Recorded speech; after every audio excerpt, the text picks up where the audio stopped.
What's going on, family? It's Mac the Guru. This is my review for All American Season 3, Episode 14, Ready or Not.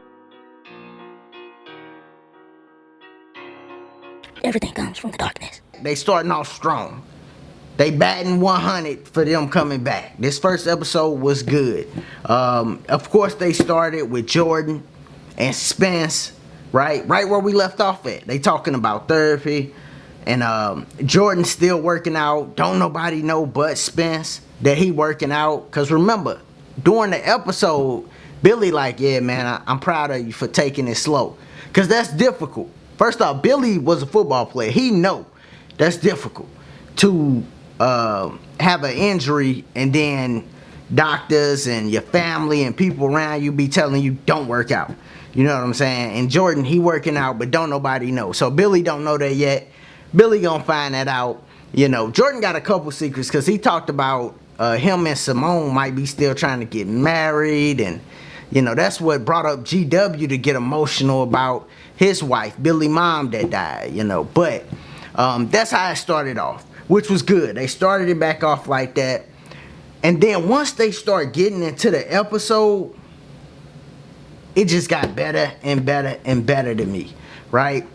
We got a new character, Laura Mom. She come. And the first thing I noticed, right, because they showed G-Dub had a big role this episode. And he picked up Olivia, took her. And the first thing I noticed about Laura Mom, especially when they was talking, right, some of her talking points. She like, yo, you need to get back with your husband. That was one of them. And then another one was, yeah, don't be going at the police union. You know, that was her two talking points when her and Laura was sitting down talking. And it made me think and realize, oh, she old-fashioned. Because that's how older people think. You know what I'm saying? Especially older women. Just, that's what I think, you know what I'm saying, from learning about the past. That's how they would think. Hey, stay with your husband. Hey, don't mess with the police union, because she in law too, so she said that. And that's the vibe I got from her. Similar to GW, right? Because we get that vibe from GW. He old school, you know, he mad his son, married a white girl, you know what I mean? Like, he old school. Everything about him old school. Even the situation in this episode with Billy finding out his mom was put in another home because, and not home, hospice, because she didn't want him to see her being sick like that. You know, that was her decision. And his father, G-Dub, he respected that. But Billy young then. Billy, you know what I mean? Billy a little kid then. So, they ain't got to tell you that. G-Dub ain't got to let you know, hey, your mom is going hurt because she don't want you to see her sick. No, that's the decision she made. That's what they doing. That's old school. You know, today, parents will be like, what do you think about it? You know what I mean? Like, that's how it'll be. Like, what's your input on this? Well, sometimes you should get your child input, but old school, no. Hey, this the decision we making. You a kid, stay in the child's place. This what we doing. You about to do this. You know what I'm saying?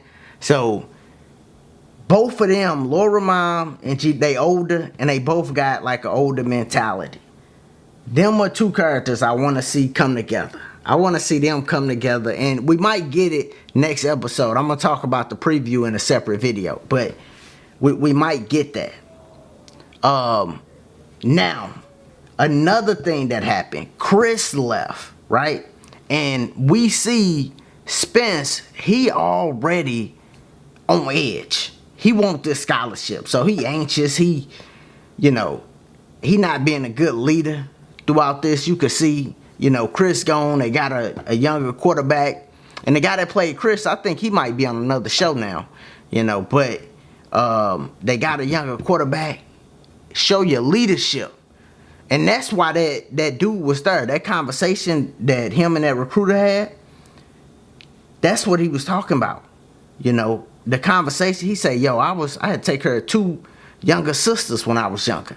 Do they hair, stuff like that. I had to be a leader though.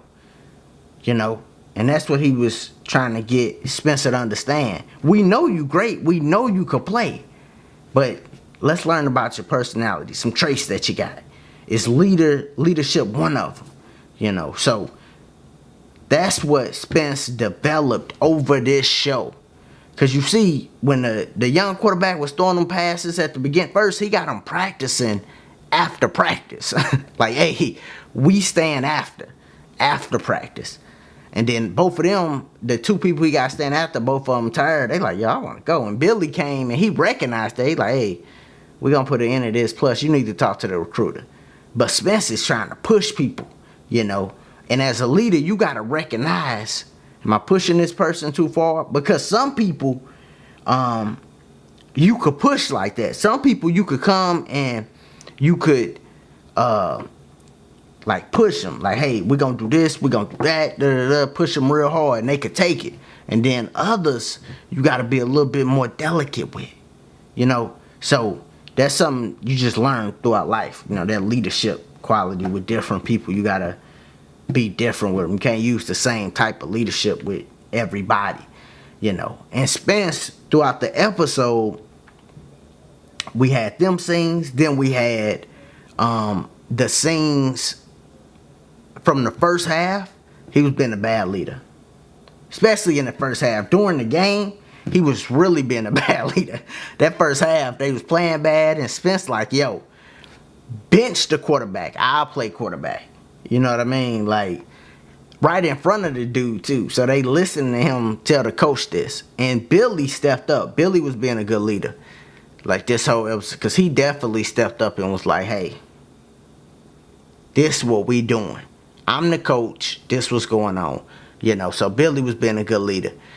And then the second half, Spence get in the halftime. He look around. He see the whole team down. People ain't even focusing on football. They in the locker room.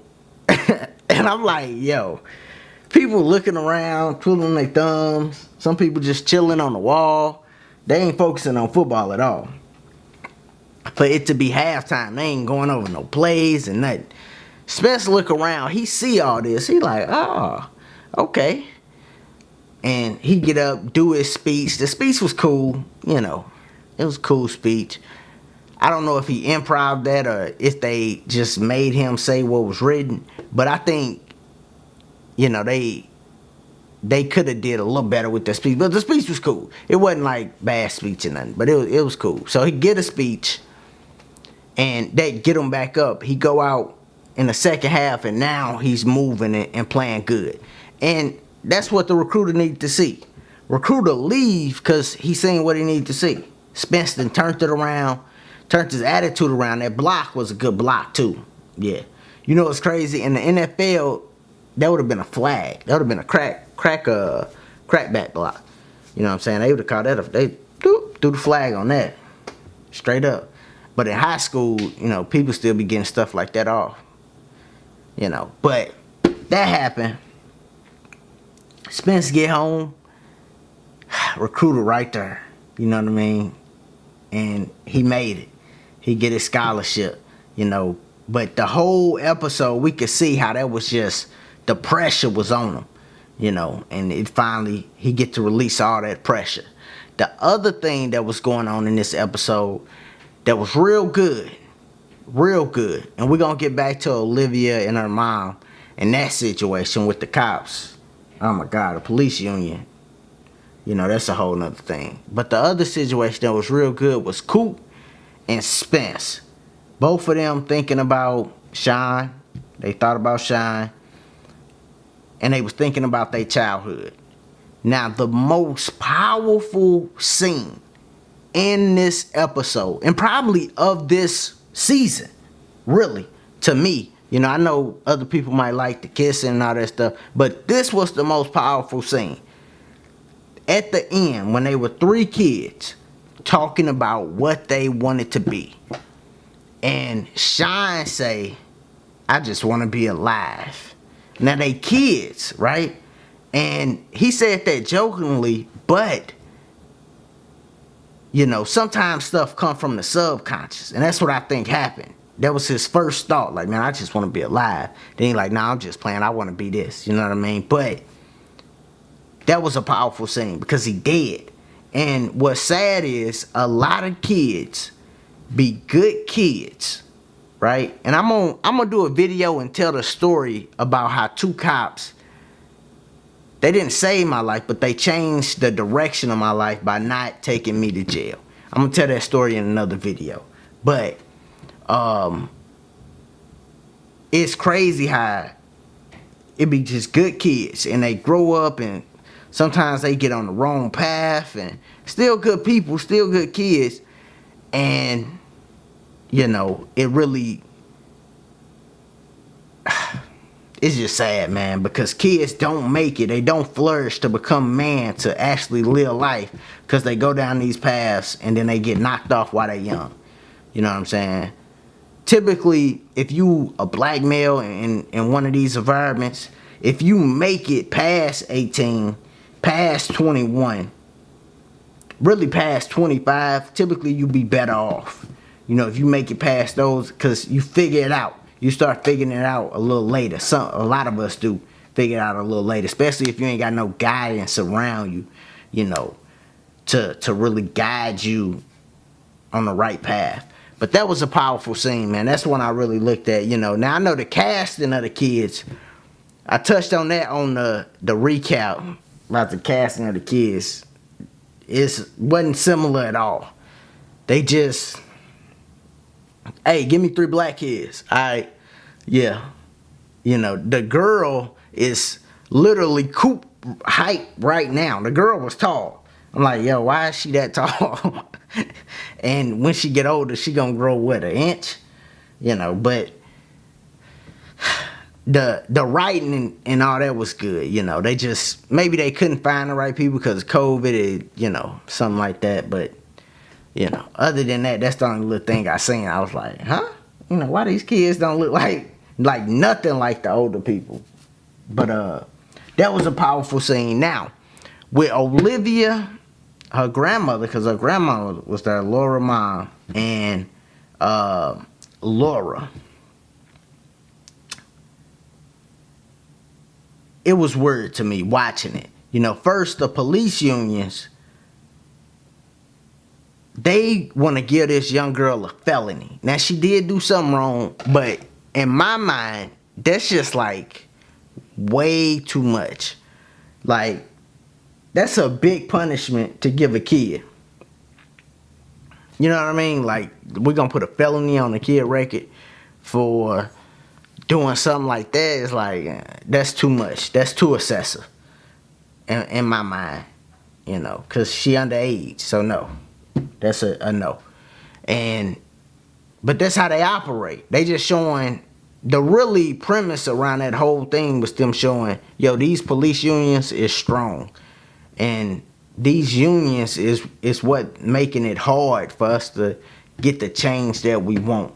That's what that was about. And they also added in this. Laura mom having a connection. Because remember, Laura mentality and Laura mom mentality is 2 different type of mentalities, right? Laura is trying to fight and her mom is like, yo, don't mess with those police unions. Be good. Be cool, be on their side. And because of her mentality is like that, she had that connection that Laura won't have. You know what I'm saying? But it's the give and the take. It's when you stand for something, you're gonna lose those connections. You might even lose your job. Just like Laura, she resigned because she didn't, sometimes stuff just ain't in your heart no more. You're like, nah, I want to go another path. And she resigned and she didn't have to. That resonated with me because that's similar to me in the military. I'm a chief in the Navy. I ain't have to leave. I left. You know what I'm saying? Like, nah, this ain't, it ain't for me no more. I'm gone. So sometimes you just gotta make decisions like that in life. And I like that she made that decision. But that's it for that situation. the other situation is Layla and her friend, and then Preach, Layla and Preach with Coop. Let me break down how Preach feel about Layla, right? Preach is Coop's manager, and he honestly feel like Layla is just the person with the money right now, because he don't really know Layla, you know. And a lot of times, because people ain't from the environment that Preach from, you look at a person like, man, you can't help us, you know. But Layla can help, and Layla got a bunch of good ideas and stuff like that. But that's how Preach looking at her, like, you can't help. And then vice versa, Layla looking at Preach like, man, you was a bum. You know what I mean? Like, yo, why she got this street dude trying to be her manager? That's how Layla looking at it, you know. But the longer they work together and come together and do things, those stereotypes they have on each other, they fade. But that's what's going on now between Layla and Preach. Both of them got stereotypes on each other, and the longer they work with each other, it'll fade. You know, now, Layla new friend, something going on with her too. I'm not gonna say don't trust her, but she got some other type of stuff going on. I don't know. Like, in my head, I know Layla knew her from when they was in like therapy together, when they was in like some, you know, they was in a place together. Maybe that girl that's Layla new friend, maybe she done snuck out of there or something. I don't know. But something going on with her. You see somebody was calling her. This was key. Somebody was calling her, and she, like, oh my, like, on her face you could see, oh my God, I don't want to answer this phone call. Like, you know, something's wrong. So that's gonna come out. It might not come out next episode, but it's gonna come out, you know. Plus, she leave this center that they was at, and you just go stay with a girl you met at the center. Like, ain't nobody else. This who you gonna stay with. So that's already kind of fishy to me already. You know, like, just letting me know something else is wrong with somebody else in her family, her friends, something. You know, because if we just met at this center, I can't be the first person you wanted to stay with. So something got to be wrong with them other relationships, you know. So we're going to figure that out. But yeah, man, all in all, this was a dope episode, you know. It was good. Very good for them to come back and be strong with this episode. Because I felt like they needed it. You know, just from looking at comments that people were saying, people like, yo, I ain't as feeling it as much.